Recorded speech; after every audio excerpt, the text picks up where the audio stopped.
नमस्कार. आज आपण पुणे महानगरपालिकेचे माजी उपमहापौर व सभागृह नेता सलग 6 वेळा नगरसेवक असलेले माननीय श्री आबा बागुल यांच्याशी आज आपण बातचीत करणार आहोत. आबा बागुल यांचा परिचय आपल्याला माहितीच आहे की ज्यांनी पर्वतीमध्ये नगरसेवक असताना जो विकास केला त्या विकासामुळे त्यांना ओळखलं जातं. असे आज आपल्यासोबत आबा बागुल आहेत. आबा नमस्कार. नमस्कार. आपण अपक्ष म्हणून उभे राहिला, काय आपलं विजन आहे की अपक्ष म्हणून उभं राहण्याचं? काही नाही, 15 वर्ष पर्वती मतदारसंघाचा आपण पाहिला असेल तर विकास शून्य झालेला आहे. त्या विकासाला आत्ता कुठेतरी आपल्याला गती देण्याची गरज आहे आणि पर्वतीचा विकासच व्हायला तयार नाही आहे. म्हणून मला सगळ्या कार्यकर्त्यांनी सांगितलं की नागरिकांनी की तुम्ही आता उभे राहा.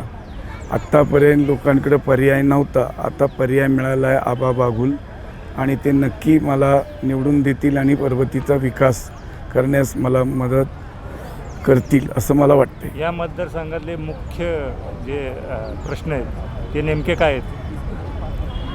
पर्वती मतदारसंघात पाण्यापासून तर कचऱ्यापासून तर सुरक्षतेपासून ट्रॅफिकपासून शिक्षणापासून तर आरोग्यापर्यंत, गार्डनपासून तर क्रीडांगणापर्यंत असंख्य प्रश्न आहेत की ज्या आज लोकांना भेडसावतात. आज कुठलाही प्रश्न जर आपण पाहिला तर चांगली शाळा नाही मुलांना साध्या. महापालिकेच्या माध्यमातून ज्या शाळा पाहिजेत त्या या भागातील नगरसेवकांनी का नाही केल्या? आमदाराने तर काहीच शून्यच केले.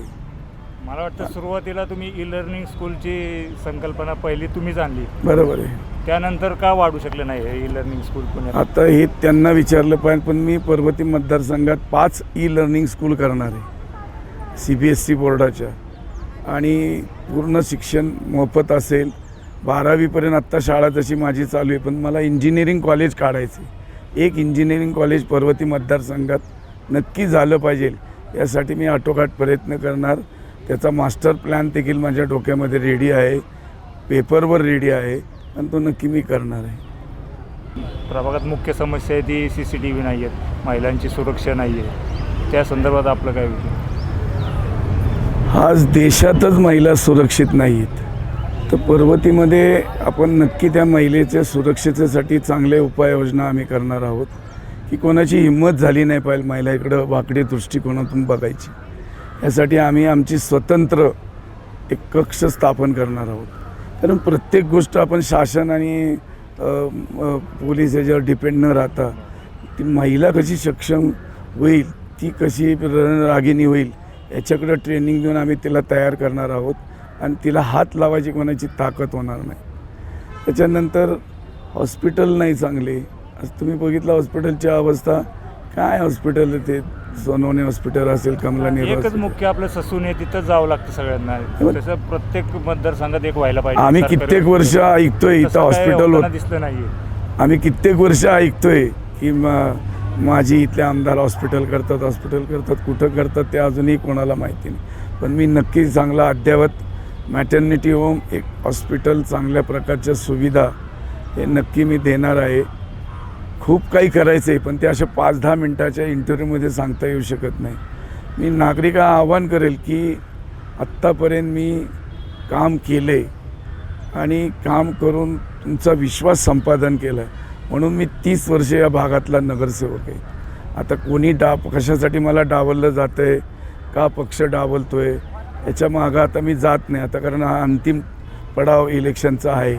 आता नागरिकांना माझी मनापासून विनंती राहील की आता विचार करू नका. आता फक्त आबा बागुलांना आपल्याला मत द्यायचे. आपल्याला विकास हवा आहे आणि आबावर विश्वास आहे. यासाठी आबा बागुलांचं हिरा हे बटन दाबा आणि कोणाकडं वाट बघू नका. आबा आलाय, पोचलाय, आबा पोचेल नाही पोचेल, आबा तुमच्याबरोबरच आहे. कायम तुमच्या हृदयातला हिरा आबा आहे आणि तुम्ही मला आता फक्त मतदान करा. 20 तारखेला कुठेही चुकू नका. असंख्य सगळ्या नाते गोती घेऊन बाहेर पडा आणि दिसेल तिथं फक्त हिऱ्याचं बटन दाबा. एवढं मी तुम्हाला विनम्रपणे आवाहन करेल. ह्या प्रभागात मेन म्हणजे गोरगरिबांची जे घरं नावावर करून प्रॉपर्टी कार्ड जे पाहिजे त्यांच्या नावावर अजून झाले नाही, तर त्यासाठी काय करणार? पूरग्रस्तांचे जे प्रश्न आहेत त्याच्यात आम्हाला त्याच्यात खूप मोठा चांगला प्रश्न आहे तुमचा. पण आम्ही ते पूरग्रस्तच्या 12 वसाहती आहेत इथे. तर 12 पूरग्रस्त 1962 सालापासूनच्या आहेत. तर त्याच्यासाठी मी नक्की प्रयत्न करणार आहे. 100% त्यांचं प्रॉपर्टी कार्ड असेल, त्यांना त्यांचं रेग्युलाइज बांधकाम करणं असेल, हे सगळं करण्यासाठी आपण प्रयत्न करणार आहोत. यात काही वाद नाही. मी आज नाही, तो विषय मी किती दिवसापासून आवाज उठवला आहे. तो अंतिम टप्प्यात आहे, तो विषय होऊन जाईल. तसंच हिलटॉपचा एक महत्त्वाचा प्रश्न आहे. हिलटॉपमध्ये जे बांधकामं होतात ती मोठमोठ्या लोकांची होतात, गोरगरिबांना तिथं उठवलं जातं.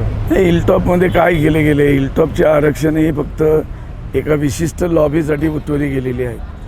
ती आरक्षणे का उठवली गेलीत हिलटॉपची, आणि गोरगरिबांच्या झोपड्या तिथं अनधिकृत कसं काय ठरवतात, तर त्यांना अधिकृत कसं करायचं हे आपण बघून घेऊ. आम्ही करू ते.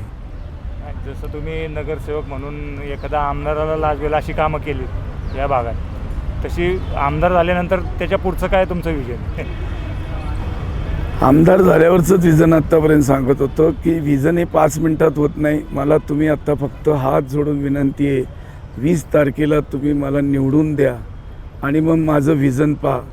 आणि मग माझ्या विजनमुळे या पर्वतीचा कायापालट होईल, ट्रॅफिकचा प्रश्न सुटेल, आपले जे एंट्री होती पर्वतीमध्ये ते कॉरिडॉर इतके सुशोभीकरण होईल, आपलं फ्रंट इलेव्हेशन चांगलं होईल, पाण्याची सुविधा होईल, महिलांसाठी सुरक्षितता होईल, रोजगार हा एक मोठा विषय भेडसावतो आहे. तर आम्हाला स्वतःला स्वयंरोजगार काढायचा आहे. त्यासाठी माझ्याकडे प्लॅनिंग आहे. प्लॅनिंग भरपूर आहे. 20 तारखेला मला संधी द्या. आज मी सांगून आणि बोलून होणार नाही. तुमचा माझ्यावर विश्वास आहे, त्या विश्वासास मी नक्की पात्र ठरेल. 20 तारखेला तुम्ही चुकू नका, मला आमदार करा. नाहीतर तेच पुढं आले, तेच पाडे 55 आणि तीच लोकं राहिलीत तर काही विकास होणार नाही. ते आता येतील, गोड बोलतील. त्यांच्याकडं पैसा आहे. धनाढ्य विरुद्ध एक सर्वसामान्य कार्यकर्ता, अशी ही लढाई आहे. आत्तापर्यंत फक्त लोकांना दादागिरी, पैशाच्या जोरावर मतं मागितली गेलीत आणि ती आजही तोच प्रकार चालू आहेत. आत्ताही लोकांना फोन करून दमदाटी चालू आहे. माझी हात जोडून जनतेला विनंती आहे, कुठल्याही याला घाबरू नका. तुम्ही तुमचं मतदान योग्य व्यक्तीला द्या. तुम्हाला वाटलं आबा बागुल योग्य आहे, तुम्ही मला मतं द्या. तुम्हाला नाही वाटलं तर विचार करा, परंतु दडपशाहीला तुम्ही बळी पडू नका. आणि या दडपशाहीमुळं आत्तापर्यंत पर्वतीचा भकास झालेली, ते आपल्याला नक्की विकास करायचा आहे. हे मी तुम्हाला भावनिक नाही, अंतःकरणापासून विनंती करतो. आबांचा चेहरा थोडा थकल्यासारखा वाटतो. कार्यकर्त्यांच्या ह्याच्यात काहीतरी तुमच्या रॅलीमध्ये काय प्रकार घडला असं कार्यकर्ते कुजबुज आहे. आता बघा, रॅली चालते असते, कोणी प्रेमाने काय देत असतं, साखर दे, हे दे, ठीक आहे. थोडासा आजारी पडलो, पण मी आलो आहे परत कामाला, जोराने लागलेलो आहे. मी कधी थकणारा नाही. 24/7 आबा काम करणारा कार्यकर्ता आहे. आणि मी एकदा मनावर घेतलं की ते काम पूर्ण केल्याशिवाय थांबत नाही. आत्ता तसंच माझं आहे, मी काम मनावर घेतलं आहे. इलेक्शन जिंकला, 24 तारखेपासून मी रात्रंदिवस काम करणार. 24/7 तुमच्या सेवेसाठी हजर आहे. मला कधीही तुम्ही भेटू शकता. भेटण्यासाठी तुम्हाला अपॉइंटमेंटची गरज नाही, तुम्हाला कशाची गरज नाही. आपला आबा आहे, आपला सर्वसामान्यांचा आबा आहे. एवढं आपण समजून मला मतदान करा. माझी खून आहे हिरा हिरा हिरा. धन्यवाद.